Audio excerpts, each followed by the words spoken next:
ഇന്നത്തെ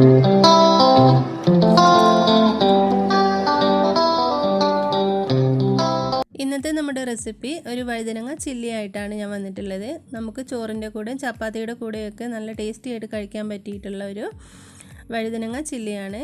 അപ്പം നമുക്ക് കണ്ടു നോക്കാം. അപ്പോൾ ആദ്യം തന്നെ വഴുതനങ്ങ കഴുകി നന്നായിട്ട് വെള്ളമൊക്കെ വാർന്നതിന് ശേഷം ഇതുപോലെ കട്ട് ചെയ്തെടുത്തിട്ടുണ്ട്. അപ്പോൾ നിങ്ങൾക്ക് എങ്ങനെ വേണേലും കട്ട് ചെയ്തെടുക്കാവുന്നതാണ്. ഇതൊരു പാത്രത്തിലേക്ക് ഇട്ട് കൊടുക്കുക. ഇനി ഇതിലേക്ക് 3 ടേബിൾ സ്പൂൺ കോൺഫ്ലവർ ചേർത്ത് കൊടുക്കുക. ആവശ്യത്തിന് ഉപ്പിട്ട് കൊടുക്കുക. 1 ടേബിൾ സ്പൂൺ ഇഞ്ചി വെളുത്തുള്ളി പേസ്റ്റ് ഇട്ട് കൊടുക്കുക. ഒരുപാട് പേസ്റ്റ് ആക്കിയിട്ടില്ല, ക്രഷ് ചെയ്തെടുത്തതാണ്. 3 ടേബിൾ സ്പൂൺ മൈദയും കൂടി ചേർത്ത് കൊടുക്കുക. എന്നിട്ട് ആദ്യം തന്നെ ഒന്ന് ഇതുപോലെ ഒന്ന് മിക്സ് ആക്കി കൊടുക്കുക.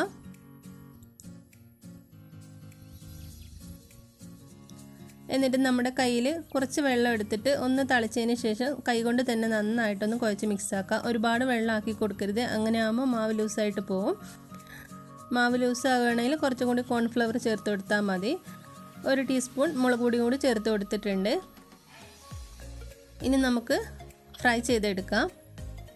ഓയിൽ ചൂടായിട്ടുണ്ട്. ഓരോന്നായിട്ട് ഇട്ട് കൊടുത്തിട്ട് നമുക്ക് ഫ്രൈ ചെയ്തെടുക്കാം.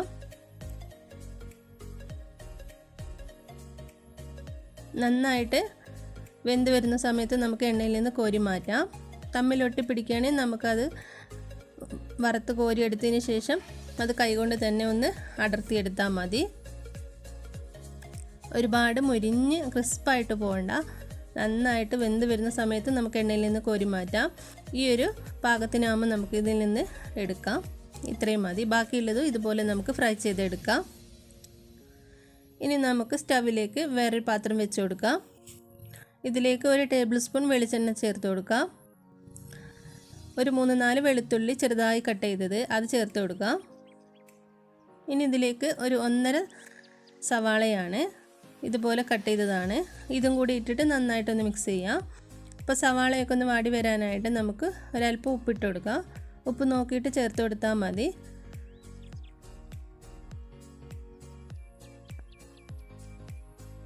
എല്ലാം കൂടി നന്നായിട്ടൊന്ന് മിക്സ് ചെയ്യാം നമുക്ക്. ഇനി ഇതിലേക്ക് കുറച്ച് കറിവേപ്പിലയും കൂടി ചേർത്ത് കൊടുക്കാം. സവാളയൊക്കെ ഒന്ന് വാടി വരുന്ന സമയത്ത് നമുക്ക് ഇതിലേക്ക് 1 ക്യാപ്സിക്കം ചെറുതായി കട്ട് ചെയ്തത് അതും കൂടി ചേർത്ത് കൊടുക്കാം. ഇനി നന്നായിട്ട് രണ്ടും കൂടി നന്നായിട്ടൊന്ന് വാടി വരണം. 1/4 ടീസ്പൂൺ മഞ്ഞൾപ്പൊടിയും കൂടി ചേർത്ത് കൊടുത്തിട്ടുണ്ട്. ഇനി ഇതിലേക്ക് 1 ടേബിൾ സ്പൂൺ മുളക് പൊടി ചേർത്ത് കൊടുക്കാം. കശ്മീരി ചില്ലി മുളക് പൊടിയാണ് ഇട്ട് കൊടുക്കുന്നത്, ഒരു കളറിനും കൂടി വേണ്ടിയിട്ടാണ്. 1/2 ടീസ്പൂൺ സോയാ സോസ് ചേർത്ത് കൊടുത്തിട്ടുണ്ട്. ഇനി ഇതിലേക്ക് 1 ടേബിൾ സ്പൂൺ ടൊമാറ്റോ കെച്ചപ്പും കൂടി ചേർത്ത് കൊടുക്കുന്നുണ്ട്. എന്നിട്ടെല്ലാം കൂടി നന്നായിട്ടൊന്ന് മിക്സ് ചെയ്യാം. ഇനി ഇതിലേക്ക് 1/4 ടീസ്പൂൺ പഞ്ചസാര ചേർത്ത് കൊടുക്കുക. 1/4 ടീസ്പൂൺ വിനാഗിരിയും കൂടി ചേർത്ത് കൊടുക്കുക. ഇത്രയും മതി.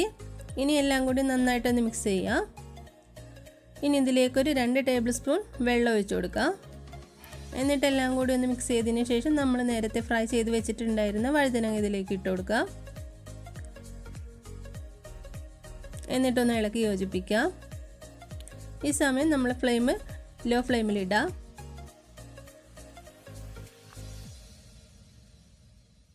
ഇനി ഇതിലേക്ക് കുറച്ച് മല്ലിയില കൂടി ഇട്ട് കൊടുക്കുന്നുണ്ട്. അപ്പോൾ മല്ലിയിലക്ക് പകരമായിട്ട് നമ്മൾ സ്പ്രിംഗ് ഓനിയൻ ആണെങ്കിൽ അതായിരിക്കും ഏറ്റവും നല്ലത്, ഒന്നുകൂടി ടേസ്റ്റ് ഉണ്ടാവും.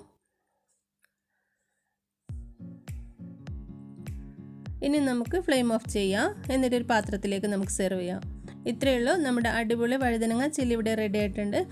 നല്ല ടേസ്റ്റാണ് കഴിക്കാൻ. എല്ലാവരും ഇതുപോലെ ഒന്ന് ട്രൈ ചെയ്ത് നോക്കുക കേട്ടോ. തീർച്ചയായും ഇഷ്ടപ്പെടാണ്ടിരിക്കില്ല.